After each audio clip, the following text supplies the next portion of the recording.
Si aujourd'hui qu'il est né, Jésus, le Christ, enfant, verse des larmes, ce n'est point comme en versent les autres enfants, ni pour la même raison.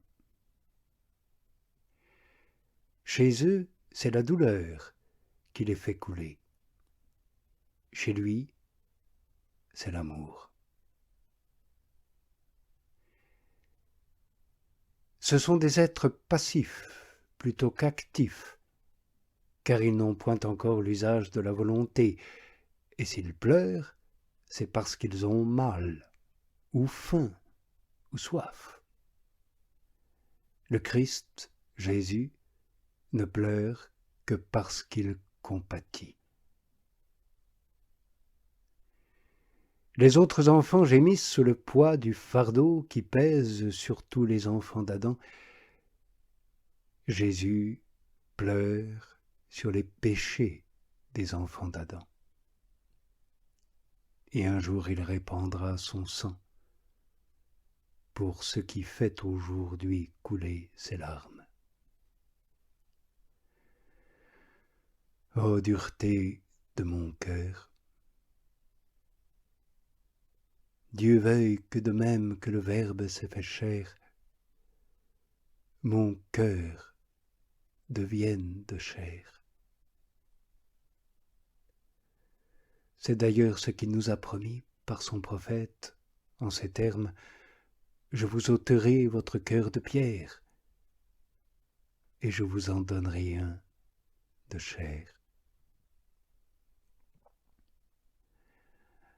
Amis, les larmes du Christ Jésus me causent autant de honte que de douleur.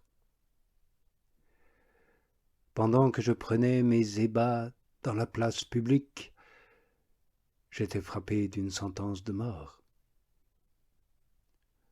Son fils unique l'entend, et déposant le diadème, il sort, vêtu d'un sac, la tête couverte de cendres, les pieds nus, pleurant et se lamentant de voir son esclave condamné à mort. Oui, je le vois tout à coup sortir de son palais, et tout surpris de l'état nouveau pour moi où je l'aperçois, je lui en demande la cause. Et il me l'a dit: c'est l'amour. Que ferai-je? Continuerai-je à me livrer à mes jeux, à mes ambitions, à mes passions, à ma volonté propre? Insulterai-je ainsi à ses larmes? Oui, c'est ce que je ferai. Je ne me mettrai point à sa suite. Je ne mêlerai point mes larmes aux siennes, si je ne suis qu'un insensé et un fou. Voilà pourquoi les larmes du Sauveur me font rougir. Mais pourquoi m'inspirerait-elle de la crainte et de la douleur? C'est parce que je ne puis apprécier le degré de mon mal au prix du remède nécessaire pour le guérir. Oui, j'ignorais que je fusse si malade. Je me croyais même fort bien portant. Et voilà qu'on envoie le Fils d'une Vierge, le Fils même du Très-Haut, et qu'il est condamné à mort, pour que son précieux sang serve de baume à mes blessures. Ô homme, reconnais là combien graves sont tes blessures, puisqu'il n'y a que celles de notre Seigneur Jésus le Christ, Fils de Dieu, Dieu lui-même, qui puisse les cicatriser et les guérir. Assurément, si ces blessures n'eussent point causé ta mort et une mort éternelle, jamais le Fils de Dieu ne fut mort pour les guérir. Aussi ai-je honte, ami, de fermer les yeux sur ma propre douleur quand je vois que c'est à ce point que la majesté de Dieu y compatit elle-même. Oui, le Fils de Dieu compatit à tes maux et pleure sur eux. Et toi, ô homme, toi qui en es atteint, tu ris. Voilà comment le prix du remède met le comble à ma douleur et à ma crainte. Mais si j'observe exactement la prescription du médecin qui doit me guérir, j'y trouverai, au-delà de la crainte, une source de consolation merveilleuse. En effet, si je reconnais la gravité de mon mal au prix du remède qu'il exige, je reconnais en même temps qu'il n'est pas incurable. Car un aussi sage médecin, ou plutôt un médecin qui a la sagesse même, ne recourrait point inutilement à l'emploi de substances si précieuses. Or, ce serait en faire mal à propos usage, non seulement de les employer dans le cas où le mal peut facilement céder à d'autres remèdes, mais encore et surtout d'y recourir quand leur emploi ne pourrait me rendre la santé. Il nous excite donc à la contrition. Et l'espérance qu'il nous fait concevoir de la guérison allume en nous un désir d'autant plus ardent de l'obtenir. À cette consolation, ajoutons encore la visite que les anges firent aux vigilants bergers de Bethléem et les paroles qu'ils leur adressèrent. Ah, malheur à vous, riches, qui mettez votre bonheur dans vos richesses, votre assurance dans votre opulence, qui avez maintenant votre consolation et qui avez ainsi déjà perdu tout droit aux consolations du ciel.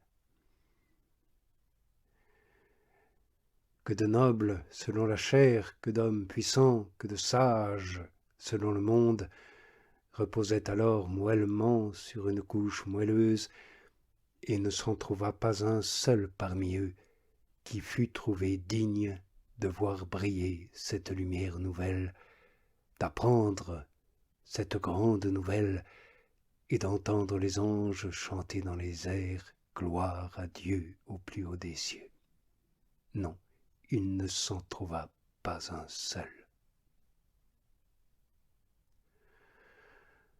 Apprenons donc par là combien le travail uni à la pensée spirituelle est agréable aux citoyens du ciel, puisqu'ils honorent de leur entretien, et d'un entretien si heureux, ceux-là même qui ne travaillent que pour subvenir aux besoins de la vie et contraints par une pressante nécessité. C'est que les anges reconnaissent en eux des hommes soumis à l'ordre établi par Dieu même pour les hommes, quand il voulut qu'Adam ne se nourrit désormais que d'un pain arrosé de ses suaires.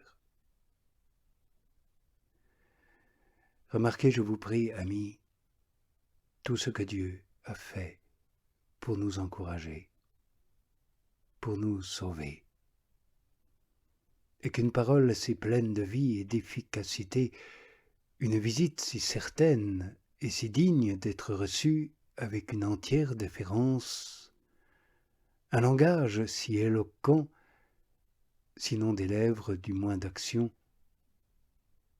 ne soit pas sans produire quelques fruits en nous, fruits spirituels et fruits éternels. Pensez-vous, amis, que si les paroles que je vous adresse en ce moment devaient demeurer stériles dans votre cœur, je la prendrais sans en être vivement peiné.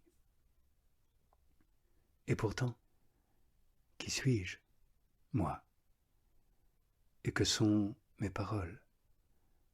Rien que des mots, si l'Esprit Saint ne s'en empare pas, ne vous ouvre le cœur,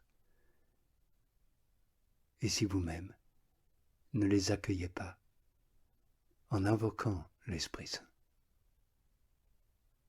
Si un homme de si mince valeur que moi, ou plutôt si un néant comme moi, éprouve de la peine à voir que le peu de mal qu'il se donne pour vous parler, il se le donne en pure perte, à combien plus forte raison le Seigneur de toute majesté devra-t-il être indigné s'il voit que toute la peine qu'il prend est perdue pour nous, par notre négligence, notre indifférence, notre endurcissement, notre orgueil. Que celui qui, pour nous sauver, a daigné se revêtir de la forme d'un esclave, que le Fils unique du Père, qui est Dieu, et béni par-dessus tout pendant les éternités d'éternité, éloigne ce triste malheur de ses humbles serviteurs.